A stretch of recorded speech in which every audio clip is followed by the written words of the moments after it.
Hello. Hello. हाँ बोलो। बाबू कहाँ बाड़ू? अभी तो हम ममहर में बानी। अरे पगली, का पगला? दिनों दिनों कोरोना बढ़ले जाता। हाँ। अब फिर से लॉकडाउन लागे के आसार लगाता। का? पिछले साल जैसन फिर से दूरे रहबू का? ना सुना, हम तारा से दूर ना रह पाए। तो कब आओगे बाबू? बताओ ना प्लीज। तू ही कुछ उपाय बताओ ना।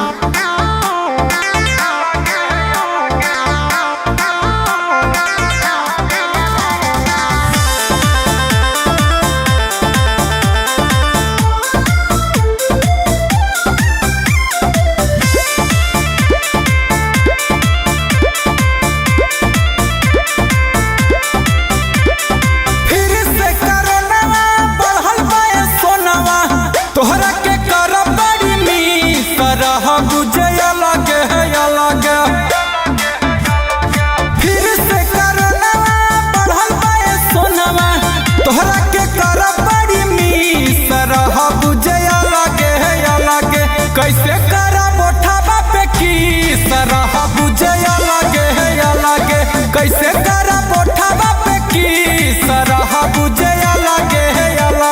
छोड़ी मामा हरावा तनी घरावा, तोरा बिना जियल बा बेकार, दूर कैसे रहबे न भरावा।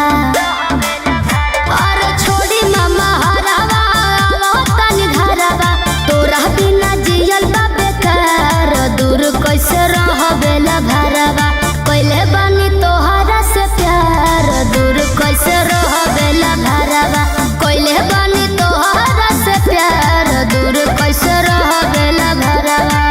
बाबू जानते हो क्या? बम्बे दिल्ली सगरों लॉकडाउन लग गया है। अच्छा। लगता है कुछ दिन में गाड़ियों घोड़ा बंद हो जाएगा।